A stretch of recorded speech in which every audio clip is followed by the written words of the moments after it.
नमस्कार, पोखरा न्यूजमा स्वागत छ। सुरु गरौं अहिलेसम्मका मुख्य समाचारबाट।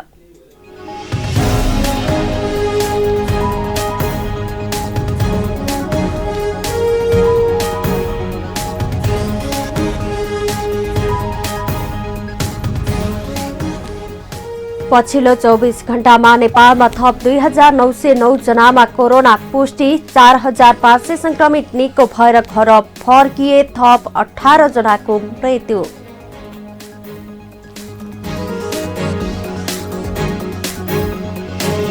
कार्यकारी अध्यक्ष प्रचण्ड सहितको उपस्थितिमा सत्तारूढ दल नेकपा सचिवालयको अनौपचारिक बैठक सम्पन्न। प्रधानमन्त्री समेत रहनुभएका अर्का अध्यक्ष ओलीलाई सहमतिमै बैठक बोलाउन सामूहिक आग्रह गर्ने निर्णय। कोभिड उपचारमा शुल्क लिने निर्णय गरेर सरकारले अपराध गरेको अधिवक्ता ओलीको आरोप। कोरोना उपचारको नाममा नागरिकबाट असुलेको रकम फिर्ता गर्नुपर्ने माग।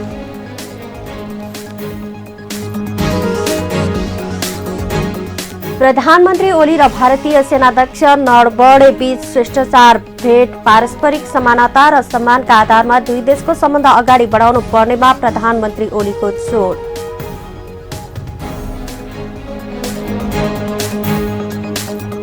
र इन्डियन प्रिमियर लिग टी20 क्रिकेटको एलिमिनेटर खेलमा बेंगलोरलाई हराउँदै सनराइजर्स हैदराबाद क्वालिफायरमा प्रवेश। बेंगलोर 6 विकेटले पराजित।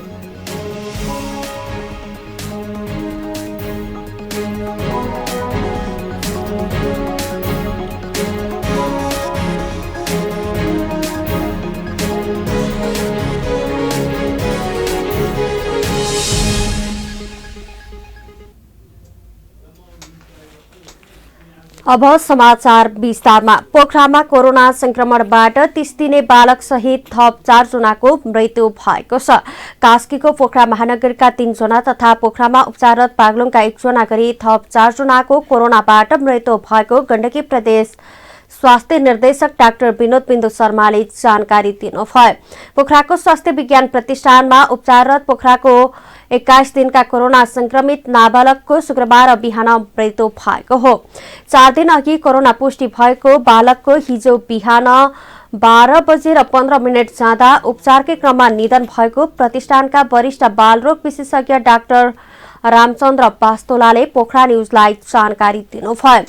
त्यसैगरी पोखरा 10 का 57 वर्षीय पुरुषको बिहिबार राति 11:30 बजे पोखराको स्वास्थ्य विज्ञान प्रतिष्ठानमा, पोखरा 17 का 75 वर्षीय पुरुषको शुक्रबार बिहान 9 बजे गण्डकी मेडिकल कलेजमा पोखरामा र बागलुङ जमैनी 9 का 29 वर्षीय पुरुषको बिहिबार राति 8 बजे पोखराको स्वास्थ्य विज्ञान प्रतिष्ठानमा उपचारको क्रममा मृत्यु भएको स्वास्थ्य निर्देशनालय गण्डकीले जनाएको छ।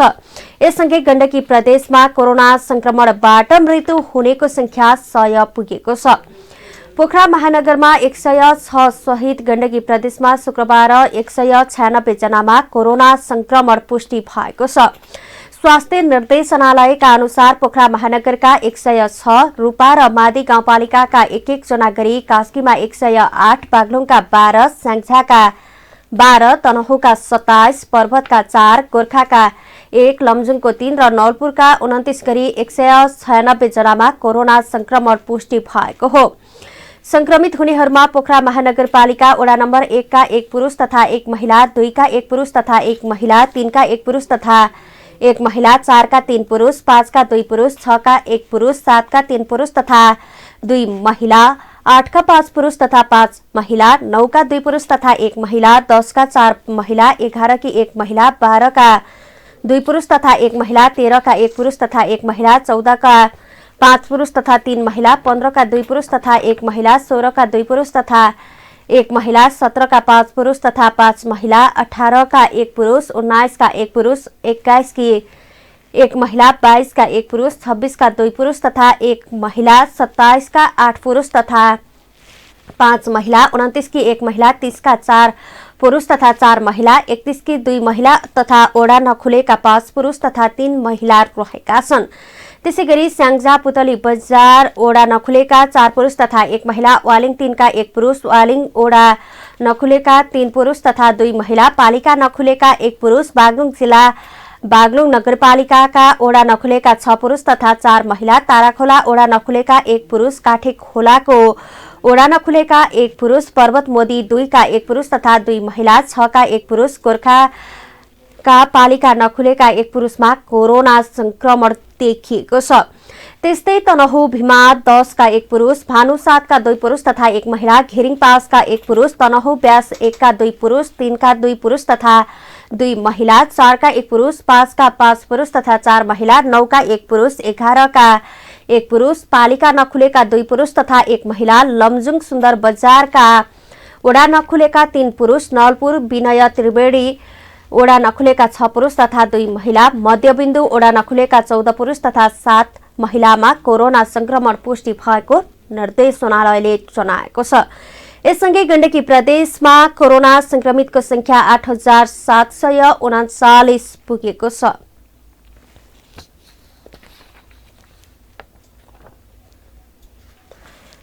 पछिल्लो 24 घण्टामा नेपालमा थप 2909 जनामा कोरोना भाइरस संक्रमण पुष्टि भएको छ।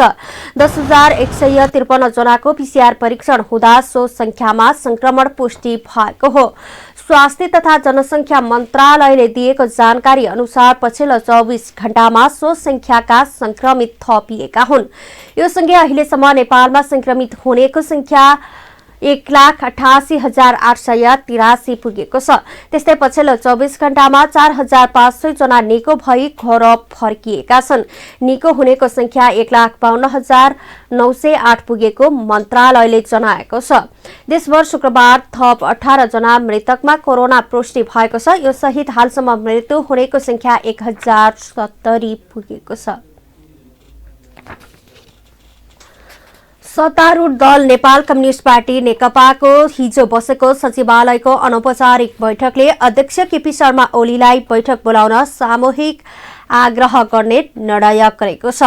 पार्टी कार्यालय धुम्बाराईमा पार्टीका कार्यकारी अध्यक्ष पुष्पकमल दाहाल सहितको अनौपचारिक बैठकले प्रधानमन्त्री समेत रहनुभएका अर्का अध्यक्ष ओलीलाई सहमतिमै बैठक बोलाउन सामूहिक आग्रह गर्ने निर्णय गरेको हो। कार्यकारी अध्यक्ष दाहाल नै अनौपचारिक बैठक बोलाउन सक्ने भए पनि संकटपूर्ण परिस्थितिमा रहेको पार्टी एकतालाई जोगाएर सहमतिका आधारमा अगाडि बढ्न ओलीलाई सामूहिक आग्रह गर्ने निर्णय भएको प्रवक्ता नारायण काजी श्रेष्ठले बताउनुभयो। दाहाल सहित सचिवालयका 5 जना सदस्यले शनिबार सामूहिक रूपमा ओलीलाई भेटेर बैठक बोलाउन आग्रह गर्ने निर्णय गरेको उहाँले बताउनुभयो। पार्टीभित्र देखिएको संकट समाधान गर्ने, सकारात्मक ढंगले पार्टीलाई अगाडि बढाउने र अहिलेसम्मको कामहरूको समीक्षा गर्ने, पार्टी निर्णयको कार्यान्वयन गर्ने र पार्टीलाई एकताबद्ध गरेर अगाडि बढाउन आवश्यक कदम चाल्न छिट्टै बैठक बोलाउन अनुरोध गरिने उहाँले बताउनुभयो। हाम्रो पार्टीमा केही समय अगाडि देखार पारेका पार्टीभित्री समस्याहरूलाई सम्बोधन गर्न र समाधान गर्न स्थायी कमिटीको बैठकको आयोजना भएको थियो र स्थायी कमिटीको बैठकले पार्टी एकताको रक्षा गर्ने, पार्टी र सरकार सञ्चालनमा सकारात्मक परिवर्तन गर्ने, अर्थात् पार्टी र सरकारलाई विचार र नीतिको आधारमा सञ्चालन गर्ने र पार्टी र सरकार दुवैलाई विधि र पद्धतिको आधारमा संस्थागत ढङ्गले सञ्चालन गर्ने र सरकारलाई जनमुखी ढङ्गले सञ्चालन गरी सफल पार्ने र तेस्रो आगामी चैत्रमा पार्टी एकताको सङ्क्रमणकालाई अन्त्य गर्ने गरी एकता राष्ट्रिय महाधिवेशन सम्पन्न गर्ने भन्ने निष्कर्ष निकालेको थियो। तर स्थायी कमिटीको सर्वसम्मतिले निकालेको उक्त निर्णय कार्यान्वयनमा प्रक्रियामा समस्या उत्पन्न भएको वा त्यो कार्यान्वयनको प्रक्रिया अगाडि नबढेको स्थिति उत्पन्न भयो। त्यस स्थितिमा पार्टीका सचिवालय सदस्यहरूले लिखित र मौखिक रूपमा पनि तत्काल सचिवालयको बैठक र अन्य निकायहरूको पनि बैठक बसेर सबै पक्षहरूका बारेमा सुचारू ढङ्गले अगाडि बढाउनका निम्ति लिएको स्थायी कमिटीको निर्णय कार्यान्वयनमा पैदा भएको अडचन वा समस्याका कारणले बैठक बस्न अध्यक्ष कमरेड प्रचण्ड, जसमा कार्यकारी अधिकार अन्तर्निहित छ, उहाँले पनि बैठक बोलाउनको निम्ति अध्यक्ष कमरेड केपी शर्मा ओलीसँग सहमतिका निम्ति बारम्बार पहल प्रयत्न गर्नुभयो। बैठकमा ओली सहित अन्य सदस्यहरू सहभागी नभएको विषयमा भने उहाँले अनौपचारिक बैठकका लागि जानकारी गराएको भए पनि कार्य व्यस्तताका कारण सहभागी नभएको बताउनुभयो। पछिल्लो समय नेकपा भित्र आन्तरिक विवाद बढ्दै गएको छ। हिजोको बैठकमा अध्यक्ष दाहाल, उपाध्यक्ष वामदेव गौतम, वरिष्ठ नेताहरू झलनाथ खनाल र माधव कुमार नेपाल तथा प्रवक्ता श्रेष्ठ सहभागी हुनु भएको थियो। यस्तै ओली, ईश्वर पोखरेल, महासचिव विष्णु पौडेल र रामबहादुर थापा बादल भने बैठकमा अनुपस्थित हुनु भएको थियो।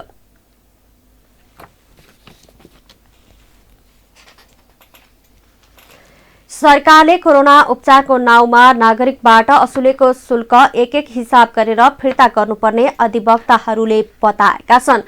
सरकारले कोरोना संक्रमणको उपचारमा शुल्क लिने निर्णय गरेसँगै अदालतमा मुद्दा दायर गर्नुभएका अधिवक्ता लोकेन्द्र ओलीले अदालतले समेत शुल्क असुल्न नहुने आदेश दिइसकेको अवस्थामा सरकारले अहिलेसम्म लिएको शुल्क एक हिसाब गरेर फिर्ता गर्नुपर्ने बताउनु भएको हो। अधिवक्ता ओलीले संविधानले कुनै पनि सरुवा रोगलाई मौलिक हकको रूपमा राखेकाले कोभिड संक्रमणको उपचार सबै नागरिकलाई निशुल्क हुनुपर्ने र सरकारले अहिलेसम्म लिएको शुल्क फिर्ता गर्नुपर्ने बताउनु भएको हो। असोज 15 गते यता सरकारले नागरिकबाट पीसीआर परीक्षण सहित उपचारको शुल्क असुल्ने काम गरिरहेकाले संविधान विपरीत काम गरेको पुष्टि हुने पनि ओलीले बताउनु भएको छ। कुनै पनि सरुवा रोगको उपचारलाई मौलिक हकको रूपमा संविधानको धारा 35 मा उल्लेख गरिएको छ। उक्त व्यवस्था कार्यान्वयनका लागि जनस्वास्थ्य सेवा ऐन पनि बनाइएको छ, जसमा सरुवा रोगको उपचार निशुल्क हुनुपर्छ भन्ने व्यवस्था रहेको छ। तर सरकारले रातारात नियमावली बनाई नागरिकबाट शुल्क उठाउने काम गरेको उहाँले बताउनुभयो। कानूनले निशुल्क गरेको चीजमा शुल्क उठाउनु अपराध हुने पनि अधिवक्ता ओलीले बताउनुभयो। कोभिडको उपचार सम्बन्धमा अदालतले समेत कुनै शुल्क लिन नहुने बताइसकेकाले शुल्क लिने सरकारको निर्णय अपराध भएको उहाँको भनाइ छ। पालना नगर्ने, प्रधानमन्त्रीले पालना नगर्ने, मन्त्रीले पालना नगर्ने भन्ने कुरो हुँदैन। संविधानभन्दा माथि हुन्छ यो देशको प्रधानमन्त्री, यो देशको मन्त्री हुँदैन। हेर्नुहोस्, कोही हुँदैन। संविधान एउटा छ, त्यो संविधानभन्दा सबै तल रहेर काम गर्ने हो। अदालतले हिजो मात्रै स्वास्थ्य मन्त्रीलाई चाहिँ 7 दिनभित्रमा तिमीलाई किन कारबाही गर्नुपर्ने हो, तिमीले अदालतको अवहेलना गरेका छौ भनेर निवेदकहरू आएका छन्। तिमीलाई अब उनीहरूको माग बमोजिम किन कारबाही गर्नुपर्ने हो, तिमीसँग यदि प्रमाण केही छ, तिमीले कानुनको पालना गरेका छौ र तिमीलाई अदालतको अवहेलना गरेका छैनौ भन्ने तिमीसँग केही प्रमाण छन् भने तिमी आफै अथवा तिम्रो प्रतिनिधि मात्र अदालतमा आउनु भनेर 7 दिनको म्याद दिएको छ। यो बीचमा अब अदालतमा उनीहरूले लिखित जवाब पेश गर्छन् र अर्को प्रक्रिया भइसकेपछि मलाई के लाग्छ भन्नुहुन्छ भने अदालतले पनि यिनीहरूलाई अदालतको अवहेलनामा कारबाही गर्छ। अब सँगसँगै अघि यहाँले जोडा जस्तै गरेर मौलिक हकलाई कार्यान्वयन गर्नका लागि खास गरेर हेर्नुहोस्, कोही मान्छेहरू अदालत जानु नपर्ने हो।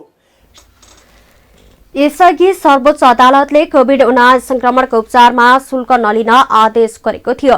तर सरकारले नागरिकलाई वर्गीकरण गर्दै तिर्न सक्नेहरूबाट शुल्क लिने निर्णय गरेपछि अदालतको अवहेलना भएको सम्बन्धमा मुद्दा परेको छ। सोही मुद्दाको सुनवाई गर्दै सर्वोच्च अदालतले सरकारलाई 7 दिनभित्र अवहेलना नभएको सम्बन्धमा प्रमाण पेश गर्न आदेश पनि दिएको थियो।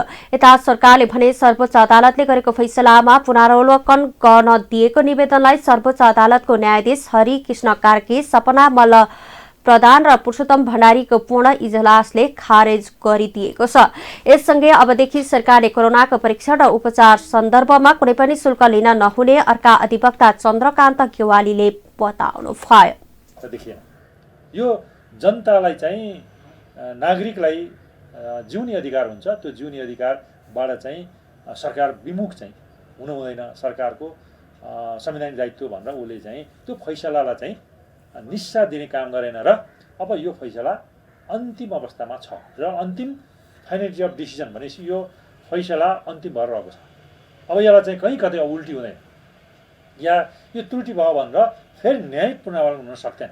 अब त्यो फैसलाको सम्मान केलाई गर्यो भन्दाखेरि प्रत्येक नागरिकका एउटा आधारभूत स्वास्थ्य निःशुल्क हुनुपर्छ भन्ने मान्यता एउटा क्रिएट भयो। यो संविधानको मौलिक हकमा पनि छ। आकस्मिक सेवा, जनताको आकस्मिक सेवालाई राज्यले वञ्चित गर्न पाइँदैन भन्ने यो कुरा चाहिँ इस्टाब्लिस भयो। अब कुनै पनि स्वास्थ्यको पहुँचबाट कुनै पनि नागरिक बिचमा चाहिँ जस्तो चाहिँ राष्ट्राध्यक्षदेखि कमन पिपुलसम्म कोही पनि असमान छैनन्। सबै कोरोना सरुवा रोग भएको कुरालाई संविधानको मौलिक हकले पुष्टि गरेको र त्यो कुरालाई सर्वोच्चको फैसलाले थप पुष्टि गरेकोले पनि त्यसको पालना सरकारले गर्नुपर्ने बताउनु भएको छ। यदि सरकारले अदालतको फैसला पालना नगरे अवहेलनामा कारबाही हुने पनि गेवालीले बताउनु भयो। अब पनि शुल्क तिर्नै पर्ने हो भने सर्वोच्च अदालतको फैसला विपरीत हुने भएकोले अवहेलनामा कारबाही हुन सक्ने उहाँको भनाइ छ।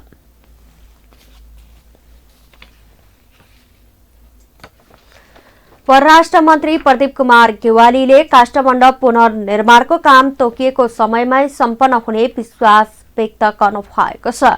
काष्ठमण्डप पुनर्निर्माणका लागि काम आगामी वर्षको वैशाख 12 गते सम्पन्न गर्ने लक्ष्यका साथ अगाडि बढिरहेको उल्लेख गर्दै उहाँले तोकिएकै समयमा काम सम्पन्न हुनेमा आफू विश्वस्त रहेको बताउनु भएको हो। शहरी विकास मन्त्री कृष्ण गोपाल श्रेष्ठ सहित काष्ठमण्डप पुनर्निर्माणको कार्य प्रगतिको विषयमा स्थलगत अनुगमनमा पुग्नु भएका मन्त्री गेवालीले तोकिएको समय र तोकिए भन्दा कम लागतमा पुनर्निर्माणको काम सम्पन्न भइरहेकोमा खुशी पनि व्यक्त गर्नु भएको छ।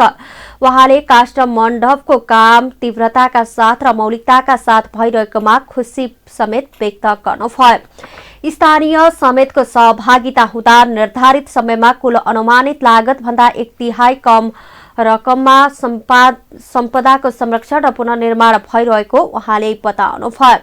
उहाँले सांस्कृतिक सम्पदाहरूको पुनर्निर्माणमा स्थानीयलाई सहभागी गराउने नीतिले पुनर्निर्माणको क्षेत्रमा नमुना स्थापित भएको पनि बताउनु भएको छ। स्थानीयको सहभागितामा हुने पुनर्निर्माणले सम्पदाहरूको मौलिक स्वरूप नबिग्रिने उहाँले बताउनु भयो। स्थापना गर्ने यो विधिबाट हामी जसरी अगाडि बढ्यौँ यसले पुनर्निर्माणको क्षेत्रमा चाहिँ नेपालले एउटा नमुना स्थापित गरेको छ। केही समय अगाडि सम्माननीय राष्ट्रपतिज्यूबाट रानी पोखरीको र त्यसको बालगोपालेश्वर मन्दिरको उद्घाटन भयो पुनर्निर्माणपछिको उसमा र अहिले हामी काष्ठमण्डप र हनुमान ढोका परिसरको जुन खुसी तुल्याएको छ मलाई म त्यसको अगुवाई गर्ने सबै साथीहरूलाई धेरै धेरै धन्यवाद भन्न चाहन्छु। एउटा लक्ष्य राखेर अगाडि बढ्नु भएको छ साथीहरू।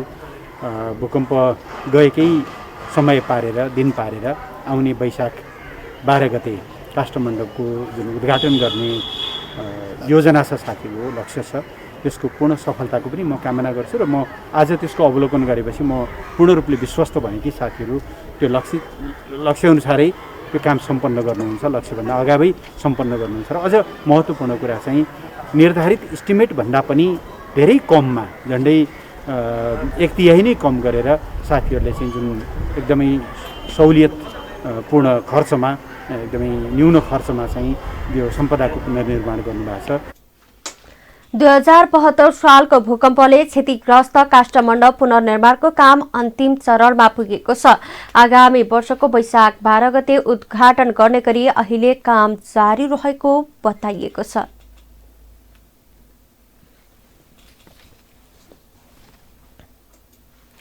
भारतीय सेनाध्यक्ष मनोज मुकुन्द नरवणेले नेपाली सेनाको मानार्थ महारथी सम्मान पाइसकेपछि प्रधानमन्त्री केपी शर्मा ओलीसँग शुक्रबार शिष्टाचार भेट गर्नु भएको छ। 3 दिने औपचारिक भ्रमणमा नेपाल आउनुभएका नरवणेले हिजो प्रधानमन्त्री निवास बालुवाटार पुगेर प्रधानमन्त्री ओलीसँग शिष्टाचार भेट गर्नु भएको हो। भेटमा दुवै देशका सेना प्रमुखलाई मानार्थ महारथी दर्जा प्रदान गरिँदै आएको परम्पराले दुई देशको विशिष्ट सम्बन्धको उदाहरण प्रस्तुत गर्ने प्रधानमन्त्री ओलीले बताउनुभयो। हरेक हिसाबले नेपाल भारत नजिकका छिमेकी भएको स्मरण गर्दै ओलीले दुई देशको सम्बन्ध समधुर होस् भन्ने चाहना आफ्नो रहेको बताउनु भएको छ। प्रधानमन्त्री ओलीका विदेश मामिला सल्लाहकार डाक्टर राजन भट्टराईका अनुसार प्रधानमन्त्री ओलीले पारस्परिक समानता र पारस्परिक सम्मानका आधारमा दुई देशको सम्बन्ध अगाडि बढाउनु पर्ने पनि बताउनुभयो। दुवै देशबीच सीमा लगायत अन्य कतिपय विषयमा समस्या भए पनि वार्ताको माध्यमबाट ती समस्याहरू हल गर्नुपर्नेमा ओलीले जोड दिनुभयो। वार्ता र संवादको माध्यमबाट विगतदेखि रहेका समस्या समाधान गर्दै सम्बन्धलाई समय अनुसार अगाडि लिएर जानुपर्ने ओलीले बताउनु भएको छ। भारतीय सेनाध्यक्ष नरवणेले नेपाल भारतसँग सम्बन्धमा राम्रो हुनुपर्छ भन्ने मान्यताका साथ अगाडि बढिरहेको कुरा बोकेर भारत फर्किन लागेको बताउनुभयो। डाक्टर भट्टराईका अनुसार नरवणेले प्रधान सेनापति पूर्णचन्द्र थापासँगको शिष्टाचार भेटमै दुवै देशका सेनाबीच एक आपसमा कसरी सहयोग गर्न सकिन्छ भन्ने विषयमा कुराकानी भएको जानकारी पनि प्रधानमन्त्रीलाई दिनुभएको थियो। भारतले नेपाली भूमि समेटेर नयाँ नक्सा जारी गरेपछि बढेको सीमा विवाद समाधानका लागि यस्ता औपचारिक भेटवार्ताहरूले सहयोग पुग्ने डाक्टर भट्टराईले बताउनुभयो। दिउँसो 12:30 बजेबाट शिष्टाचार भेट गर्नुभयो र सम्मान्य प्रधानमन्त्रीज्यूसँगको भेटघाटका क्रममा प्रधानमन्त्रीज्यूले भारतका सेना प्रमुखलाई आफ्नो औपचारिक निवासमा स्वागत गर्दै उहाँले जुन नेपाल र भारतका बीचमा प्रचलनमा रहेको यो मानार्थ अनररी जेनरल लिने जुन सिस्टम रहेको छ त्यो सिस्टम अरू धेरै देशहरूमा नरहेको त्यस्तो व्यवस्था हाम्रो दुईटा देशका बीचमा रहिआएको छ। नेपालको सेना प्रमुखले भारतबाट लिने र भारतको सेना प्रमुखले नेपालबाट लिने यो परम्परालाई निरन्तरता दिने क्रममा तपाईँ यहाँ आउनुभएको छ। यस सन्दर्भमा तपाईँले जुन हिजो हाम्रो सम्मान्य राष्ट्रपतिज्यूबाट त्यो प्राप्त गर्नुभयो त्यसका लागि यहाँलाई बधाई छ। विगत एक वर्षदेखि बढ्दै गएको दुई देशबीचको सीमा समस्या समाधानका लागि पटक पटक वार्ताको प्रस्ताव गर्दा पनि सफल हुन नसकेको सन्दर्भमा नियमित कुराहरूलाई निरन्तरता दिन सके सीमा समस्या समाधानका लागि औपचारिक वातावरण बनाउँदै समस्या समाधान हुने मान्यता रहेको डाक्टर भट्टराईले बताउनुभयो। भेटमा प्रधानमन्त्रीसँगै उनको विदेश मामिला सल्लाहकार राजन भट्टराई र परराष्ट्र सचिवालयका सचिव भरतराज पौडेल पनि सहभागी हुनुभएको थियो। त्यस्तै नरवणेसँगै नेपाल स्थित भारतीय राजदूत विनय मोहन क्वात्रा पनि सहभागी हुनुभएको थियो।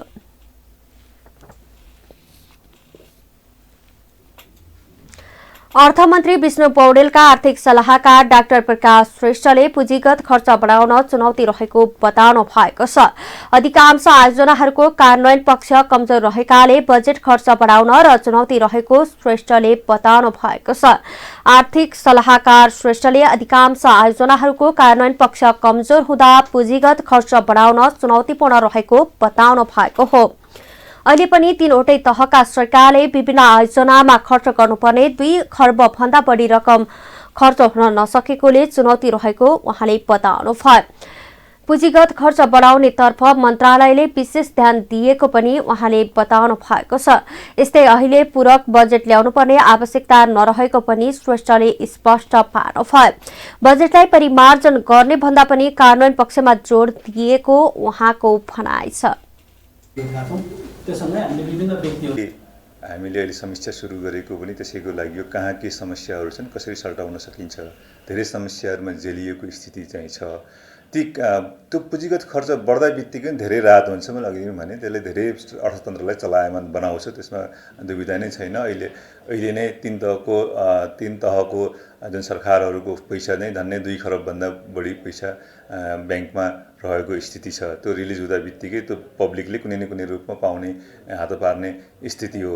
त्यो नै सबभन्दा बढी चुनौतीपूर्ण छ। त्यसको गाँठो फुकाउन, त्यसको समस्याको पहिचान गर्न नै हामीले अहिले तुरुन्तै अर्थमन्त्रीज्यूले समीक्षा सुरु गर्नुभएको छ विभिन्न मन्त्रालयहरूसँग धन्य हामी 6-7 वटा मन्त्रालयको हामी गरिसकेको स्थिति छ र आगामी हप्ता पनि कन्टिन्यू त्यो समीक्षा जाँदैछ। अहिलेको सरकारले ल्याएको बजेट भएकाले परिमार्जन गर्ने भन्दा पनि प्रभावकारी कार्यान्वयनमा जोड दिनुपर्ने श्रेष्ठले बताउनुभयो। विभिन्न क्षेत्रमा पूरक बजेट ल्याउने चर्चा भए पनि आवश्यकता नरहेको स्पष्ट पार्दै चालू आर्थिक वर्षको दोस्रो त्रैमास भर्खरै सुरु भएकाले पनि अहिले नै बजेटमाथि समीक्षा गर्ने बेला भइ नसकेको पनि उहाँले बताउनु भएको छ।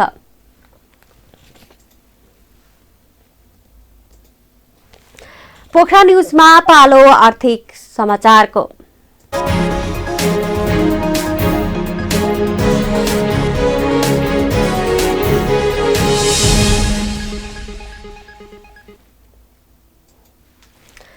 कोभिड-19 संक्रमणको जोखिम कम गर्न जारी गरिएको लकडाउन खुकुलो भएपछि जनजीवन केही सहज बन्दै गए पनि चाडपर्वहरूमा चहल पहल भने देखिएको छैन। दशैं सकिएर तिहार नजिकिँदै गर्दा पनि बजारमा चहल पहल छैन। व्यवसायीहरू विगत वर्षहरूभन्दा आधा बढीले व्यापार कम भएको बताउँदै आएका छन्। तिहार आउन धेरै समय बाँकी नरहे पनि अहिले आम मानिसहरूमा उत्साह छैन। कोभिडका कारण स्वास्थ्य जोखिम कायमै रहेको छ भने आर्थिक गतिविधिहरू पनि ठप्प रहेका छन्। विगत वर्षहरूभन्दा यो वर्ष तिहारको किनमेल आधा भन्दा बढीले घटेको व्यवसायीहरूले बताएका छन्। भाइ मसलाको मूल्य विगतभन्दा 20% कम भए पनि ग्राहकहरू नआएको असन क्षेत्रमा व्यापार गर्दै आउनुभएका सञ्जय दत्त तुलाधर बताउनुहुन्छ। पोहोर सालभन्दा चाहिँ योपालि अलिक सस्तो भएको छ कि यो मसलाहरू मान्छेहरूमा अब डिमान्ड कम भएकोले अलिक सस्तै भएको छ। काजुहरू सबै घटेको छ योपालि। पोहोर सालभन्दा चाहिँ 20% जति घटेको छ। सामान त जति पनि पाउँछ त डिमान्डै छैन अनि सामानहरू जति पनि छ त्यो हिसाबले भाउ घटाएको छ। त्यो डिलरहरूले भाउ घटाएको छ। पोहोर सालभन्दा भाउ घटेको छ 20% जति घटेको छ। दैनिक उपभोग्य वस्तुको मूल्य बढे पनि भाइ मसलाको मूल्य भने कम भएको छ। यद्यपि विगतको तुलनामा आधा भन्दा कम मात्रै ग्राहकहरू किनमेलका लागि आउने गरेको अर्का व्यापारी लोचन काजी तुलाधारले बताउनुभयो। अरूको ठोक मान्छेको पैसै छैन सबभन्दा समस्या त्यही हो।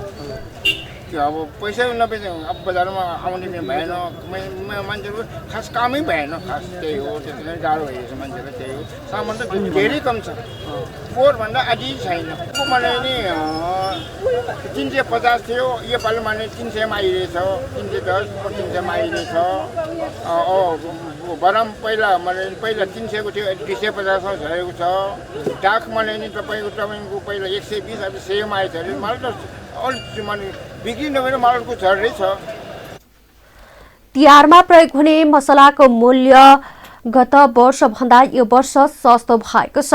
तिहारमा तेल, चिनी र गेडागुडीको भाउ बढे पनि भाइ मसलाको मूल्य घटेको छ। माग पनि विगत जस्तो छैन। व्यवसायीहरू आधा भन्दा बढीले व्यापार घटेको बताउँछन्। अब पालो अन्तर्राष्ट्रिय समाचारको।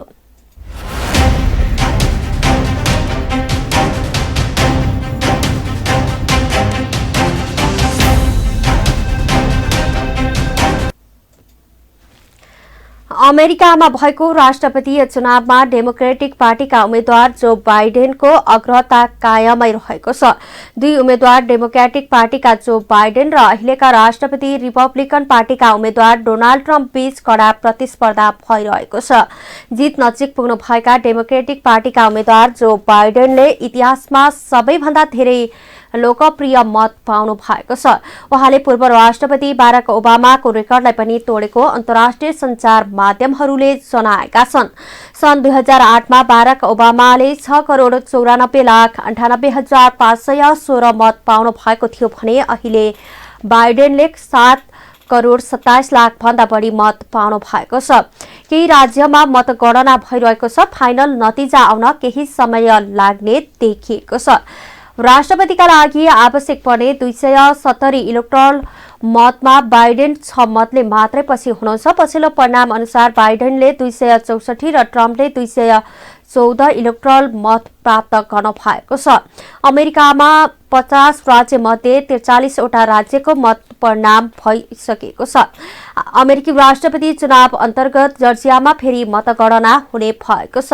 जर्जियाको सेक्रेटरी अफ स्टेट ब्रेट रेफनबर्गरले जर्जियामा फेरि मतगणना हुने घोषणा गर्नुभएको हो।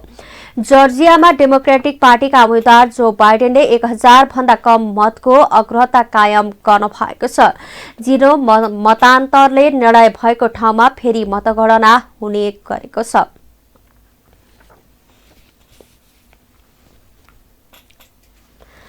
भारतमा कोरोना भाइरसबाट संक्रमित हुनेको संख्या 84 लाख नाघेको छ। पछिल्लो 24 घण्टामा भारतमा 47,638 जना नयाँ संक्रमित थपिएका छन्। भारतको केन्द्रीय स्वास्थ्य तथा परिवार कल्याण मन्त्रालयले भारतमा हाल 5,20,000 सक्रिय संक्रमित रहेको जनाएको छ।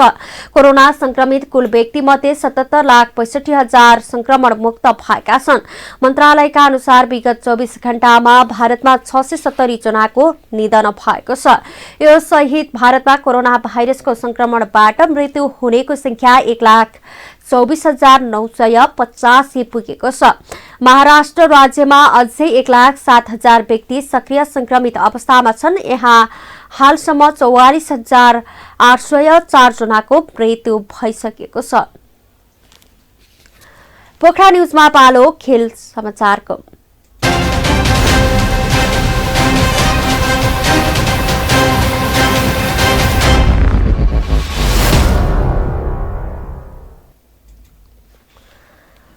मैत्रीपूर्ण खेलका लागि बिहिबार बंगलादेश प्रस्थान गरेका नेपाली राष्ट्रिय फुटबल टोलीले पहिलो दिन हिजो क्वारेन्टिनमा बसेको होटलमा नै सामान्य अभ्यास गरेका छन्। बंगलादेशसँग 2 मैत्रीपूर्ण खेल खेल्न नेपाली टोली बिहिबार त्रिभुवन अन्तर्राष्ट्रिय विमानस्थलबाट उडेको थियो। मैत्रीपूर्ण खेलका लागि यतिबेला नेपाली राष्ट्रिय फुटबल टोली बंगलादेशको ढाकामा रहेको छ। एक साता क्वारेन्टिन बसाएपछि टोलीले 2 मैत्रीपूर्ण खेल खेल्नेछ। बिहिबार नै ढाका पुगेका नेपाली टोलीले स्वास्थ्य मापदण्ड अनुसार क्वारेन्टिनमा बसाइमा शुक्रबार सामान्य अभ्यास गरेका हुन्।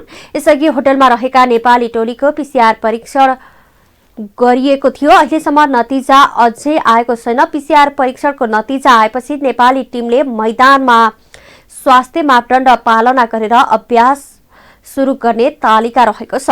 रिपोर्ट आउनु पूर्व टोलीले शुक्रबार क्वारेन्टिनमा बसेको होटलमा नै सामान्य अभ्यास गरेका हुन्। होटलको छतलाई खेलाडीले सामान्य अभ्यास गर्ने स्थल बनाएका छन्। यससँगै नेपाली खेलाडी मैदान उत्रिन कतिको आतुर छन् भन्ने पनि प्रश्न देखिएको छ। 5 दिनको होटल आइसोलेसनपछि अभ्यासमा फर्किने भनिए पनि टोली 3 दिनपछि नै प्रशिक्षण गर्ने तालिका अगाडि सारेको छ। कोरोना भाइरसको महामारी बीच नेपाली राष्ट्रिय पुरुष फुटबल टिमले बंगलादेशसँग कार्तिक 28 र मङ्सिर 2 गते उसैको मैदानमा प्रतिस्पर्धा गर्ने तालिका रहेको छ। मैत्रीपूर्ण खेलका लागि 25 खेलाडी सहित 34 सदस्यीय नेपाली टिम बिहिबार ढाका प्रस्थान गरेको हो। फिफा विश्वकपको छनौटको दोस्रो चरण खेलिरहेको नेपालका लागि बंगलादेशसँगको मैत्रीपूर्ण खेल अर्थपूर्ण तरिकाले हेरिएको छ। बंगलादेश विरुद्धको हेड टू हेडमा नेपाल निकै पछि रहेको छ। नेपाल र बंगलादेश बीच हालसम्म 19 पटक प्रतिस्पर्धा भएको छ, जसमा बंगलादेशले 12 खेल जितेको छ भने नेपालले 6 खेल मात्रै जितेको छ। एक खेल भने नतिजाविहीन भएको छ। तर बंगलादेश विरुद्धको पछिल्लो 5 भेटमा भने नेपालले सुखद जित निकालेको छ।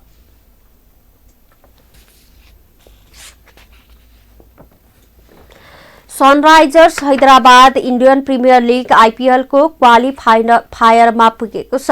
शुक्रबार राति सम्पन्न एलिमिनेटर खेलमा हैदराबादले रोयल च्यालेन्जर्स बेंगलोरलाई 6 विकेटले पराजित गर्दै क्वालिफायरमा स्थान बनाएको हो। हैदराबादले फाइनल प्रवेशको लागि दोस्रो क्वालिफायरमा दिल्ली क्यापिटलसँग प्रतिस्पर्धा गर्नेछ।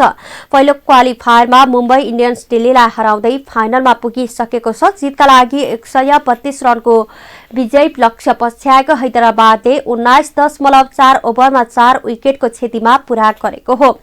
हैदराबादको जितमा केन विलियम्सले अभिजित रहँदै 50 रनको अर्धशतकीय पारी खेलेका हुन्। जासन होल्डरले अभिजित 14 रन बनाएका हुन्।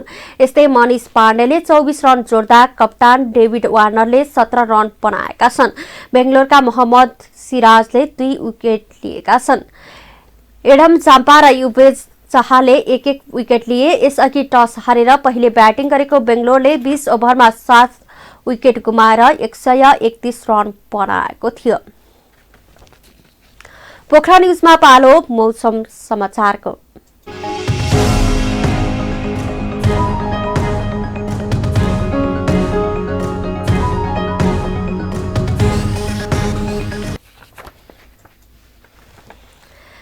पश्चिमी न्यूनचापीय प्रणालीको प्रभावले देशभरका पहाडी भूभागहरूमा आंशिकदेखि सामान्य बदली रही अन्य भूभागमा मौसम सामान्यतया सफा रहने मौसम पूर्वानुमान महाशाखाले जनाएको छ। यस्तै देशभर राति आंशिक बदली रही अन्य भूभागमा मौसम सफा रहने महाशाखाले जनाएको हो। अब पछिल्लो 24 घण्टाको मौसमी विवरण।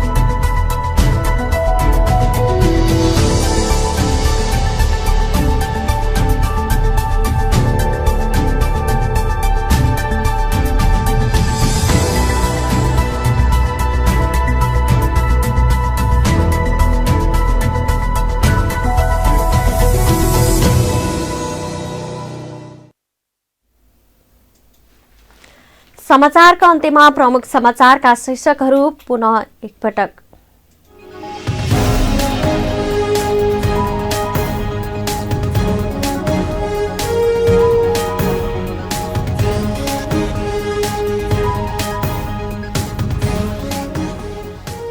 पछिल्लो 24 घण्टामा नेपालमा थप 2909 जनामा कोरोना पुष्टि।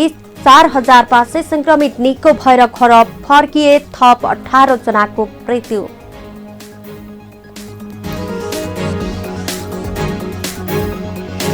कार्यकारी अध्यक्ष प्रचण्ड सहितको उपस्थितिमा सत्तारूढ दल नेकपा सचिवालयको अनौपचारिक बैठक सम्पन्न। प्रधानमन्त्री समेत रहनुभएका अर्का अध्यक्ष ओलीलाई सहमतिमै बैठकमा बोलाउने सामूहिक आग्रह गर्ने निर्णय।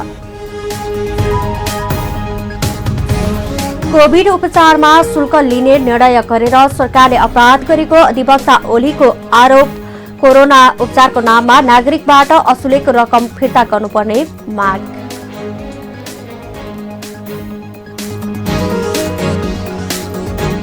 प्रधानमन्त्री ओली र भारतीय सेनाध्यक्ष नरवणे बीच शिष्टाचार भेट। पारस्परिक समानता र सम्मानका आधारमा दुई देशको सम्बन्ध अगाडि बढाउनु पर्नेमा प्रधानमन्त्री ओलीको जोड।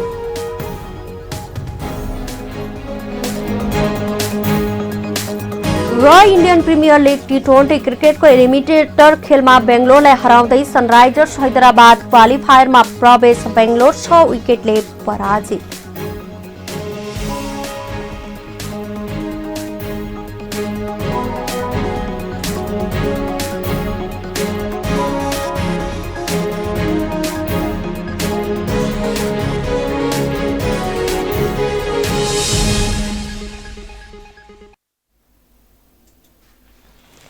हवस् त अहिलेलाई पोखरा न्यूज यति नै। हामीलाई बिदा दिनुहोस्।